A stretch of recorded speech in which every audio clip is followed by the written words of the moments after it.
Welcome to Beyond Great Sex, the podcast that will revolutionize your sex life. I'm Morgan Horn. I'm a sex and intimacy coach, and I am going to give you the tools to create the mind-blowing sex life that you've been craving.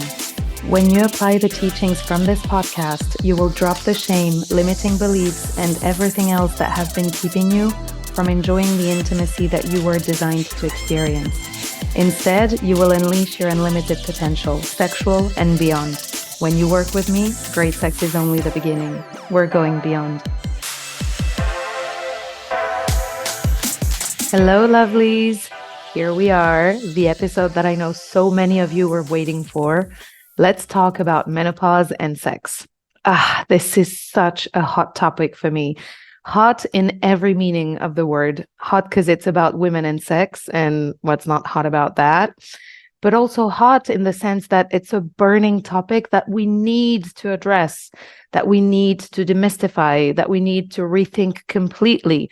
I get extremely lit up by the subject because I think that the way we approach intimacy and women who age is so representative of everything that is wrong with society.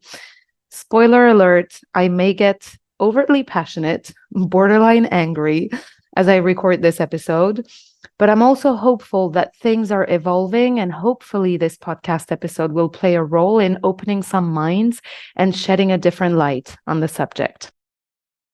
Okay, let's cut to the chase. The main story out there is that as women get older, and specifically after menopause, which tends to happen between age 45 and 55, they have less interest in sex, if any. And if this has been your experience and you have noticed a decline in your sexual desire after crossing to the other side, being dramatic on purpose here, you might even have been told by medical professionals that it's natural for women who age to feel less desire for sex because of a drop in estrogen. It's just the natural cycle of life. How convenient, isn't it? Let's not worry about women not having sex past 45 because they can't reproduce any longer. So who gives an F about their sexual satisfaction and well-being? If you were 25, we might be slightly more interested because you having sex is of some use to society when you're 25. That's ageism and sexism for you at their very best. If you recall, last week, we talked about hormones, and I explained to you why hormones are unlikely to ever be responsible for a lack of sexual desire. Well, the same goes for menopause. While it is true that a drop in estrogen can lead to vaginal dryness as well as to vaginal walls being thinner, which can sometimes make sex painful, there are quote-unquote easy fixes to these issues. Using lube is one of them. And depending on your level of discomfort, getting a prescription for low-dose estrogen to be applied directly to the vaginal tissues is another option that can help counteract the thinning and dryness of the tissues.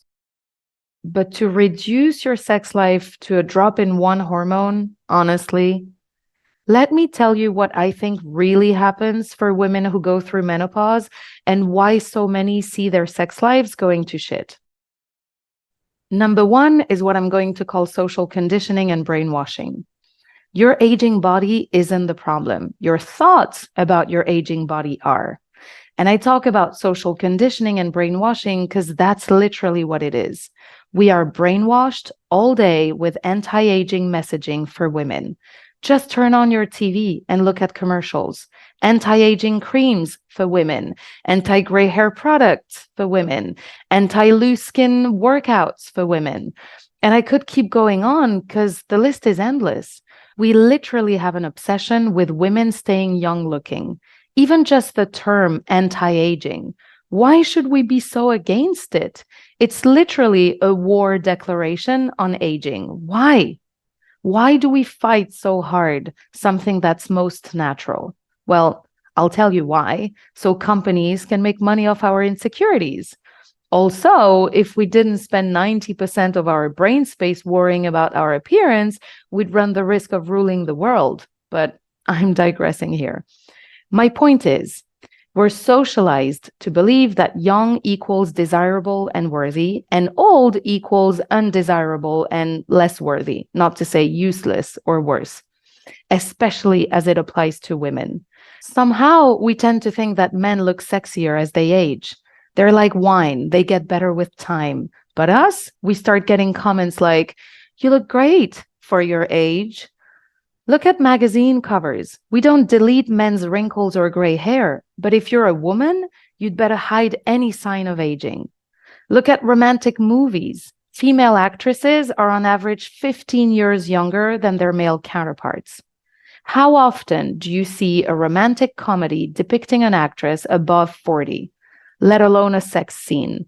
You'd be lucky if you're cast to play the grandmother.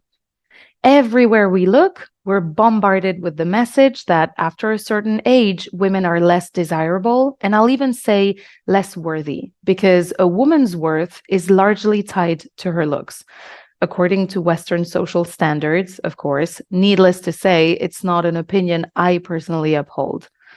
And so, if you're around the age of menopause, you probably have noticed some changes in your body. And what I'm interested in knowing is, what do you make those changes mean? Perhaps you have put on weight.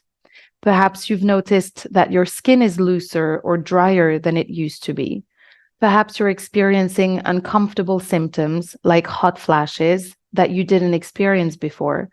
Perhaps you noticed you have wrinkles you didn't used to have. Perhaps your breasts are saggier than they used to be. Perhaps you used to lubricate naturally and now you feel the need to use lube. What do you make it mean that your body is changing? When you notice that your skin is looser, do you make it mean that you look old and less desirable than you did when you were younger?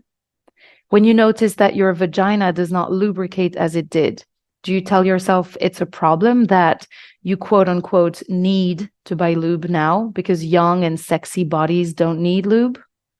I want to invite you to reflect on the thoughts you have about your changing body.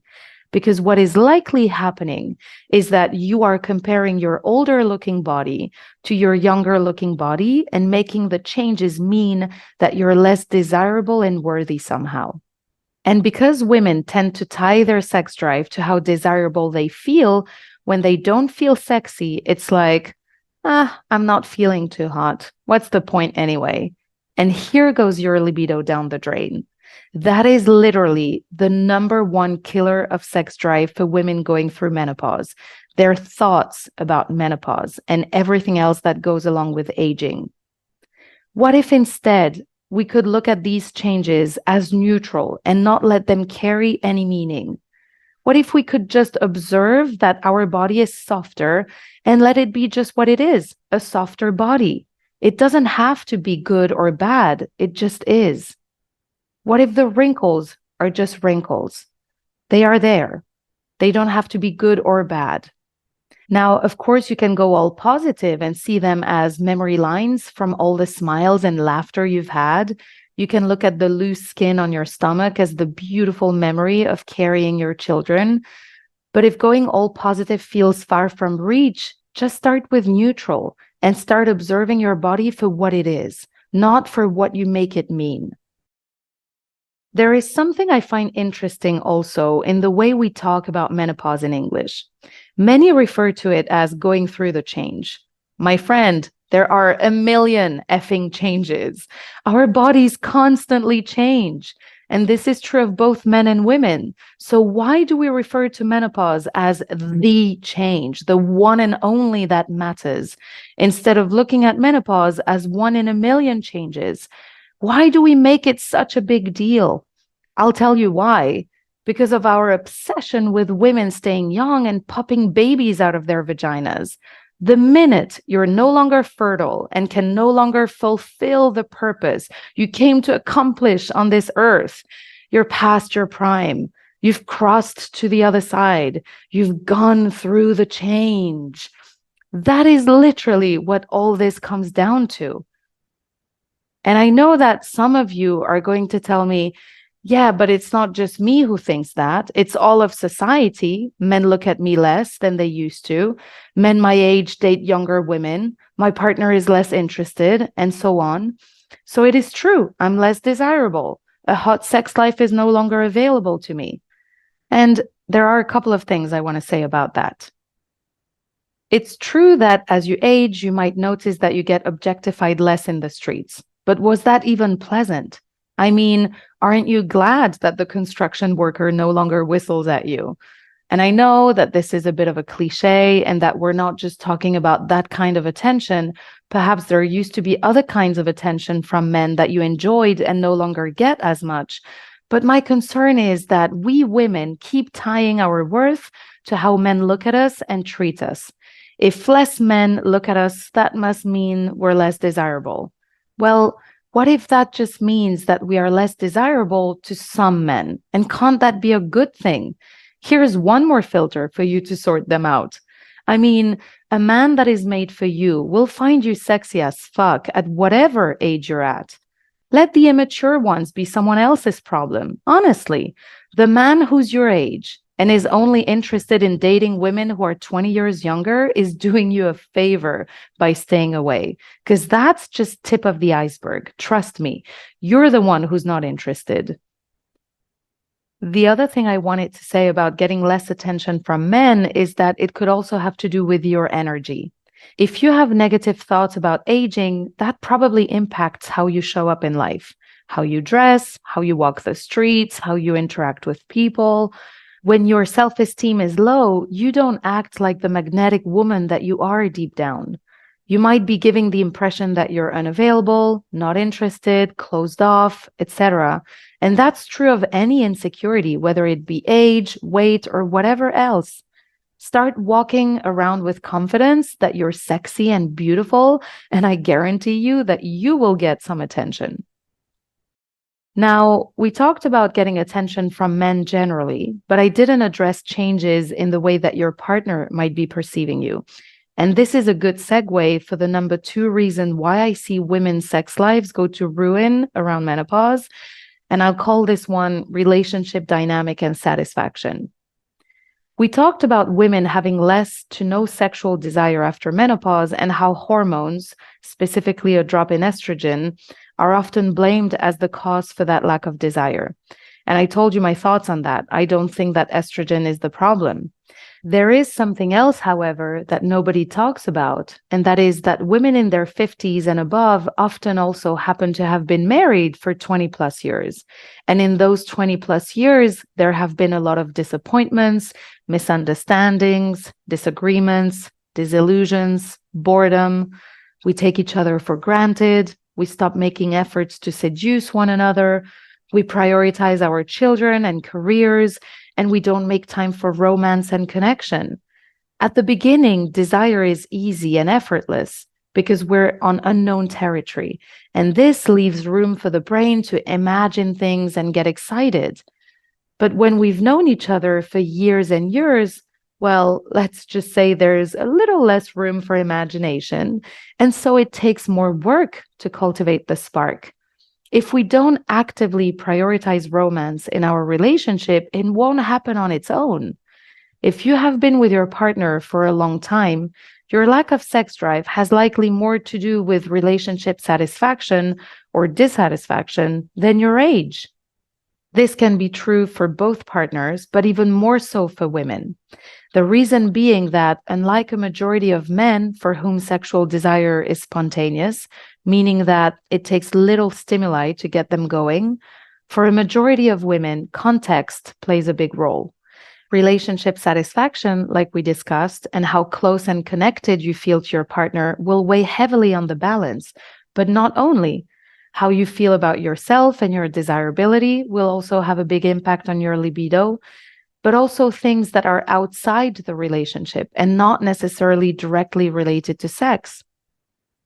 For instance, the time when women go through menopause oftentimes also coincides with the time when kids become older and leave the nest.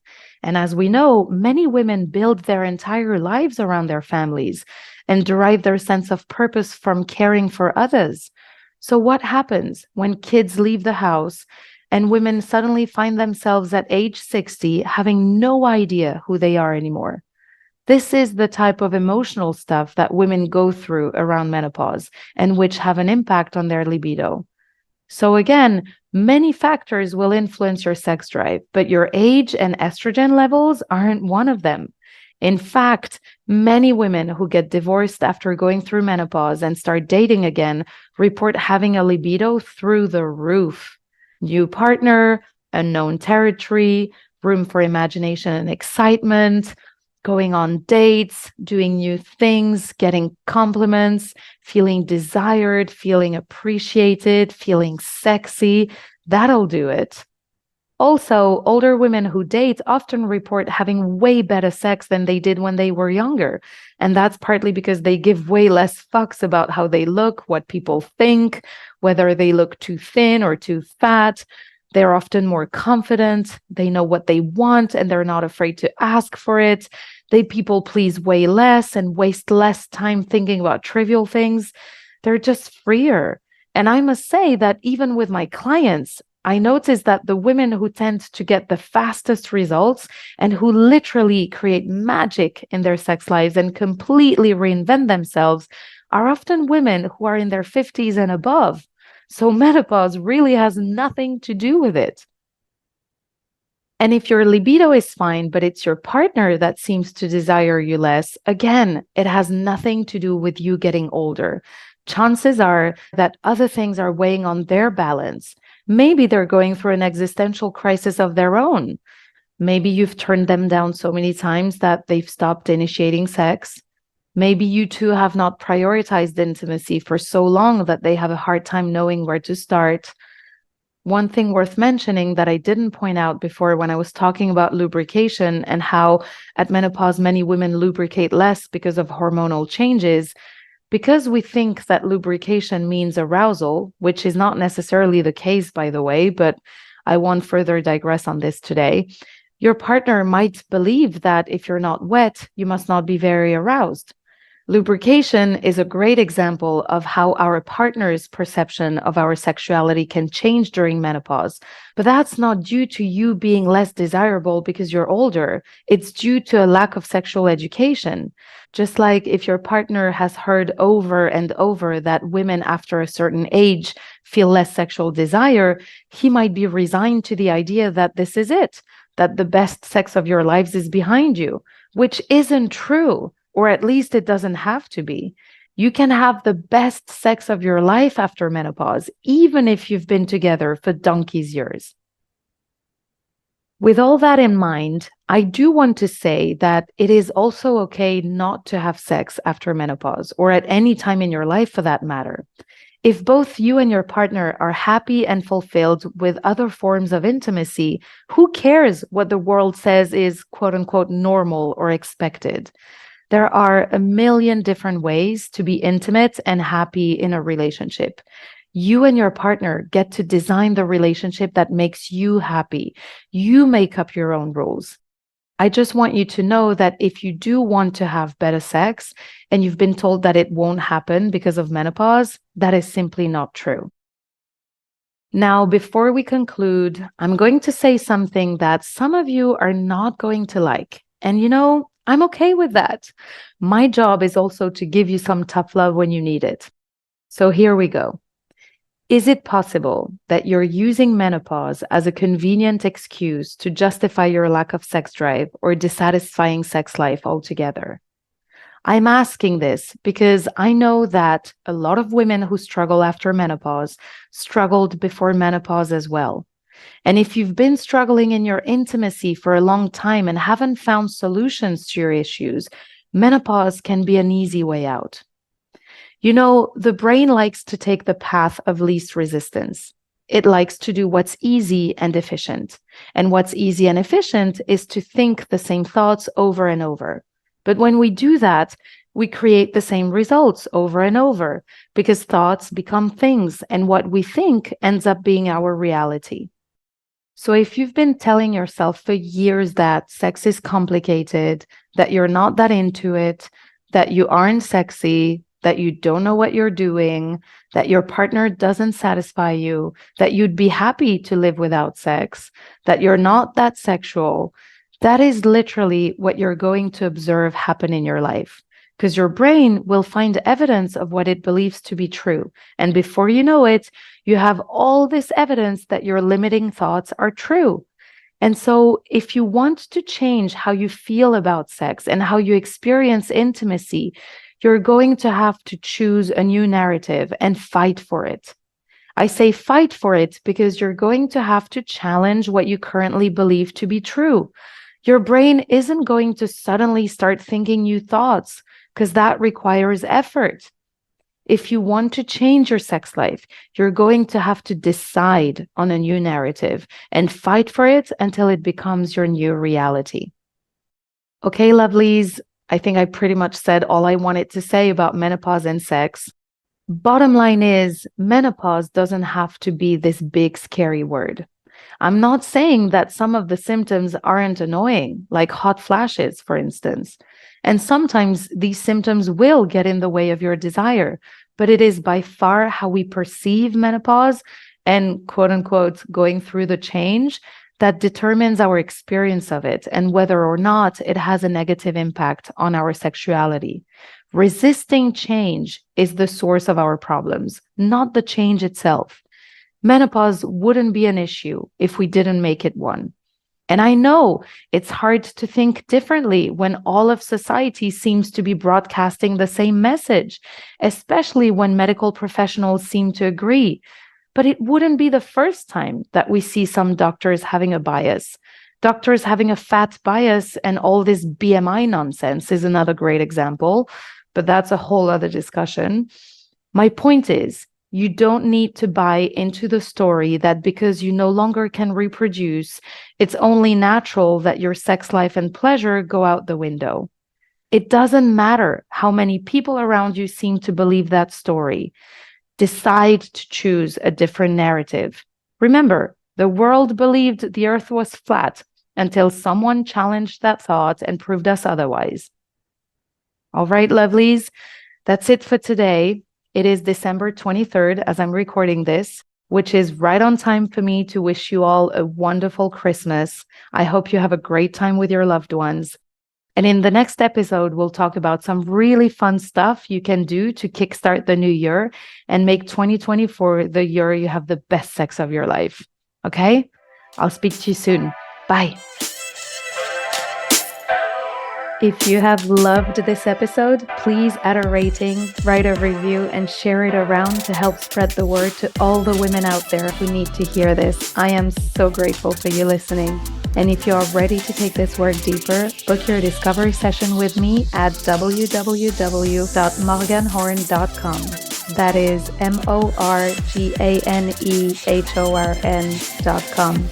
We will explore any issue you would like help with, and you will learn all about my coaching program so you can get started on creating the sex life of your wildest dreams.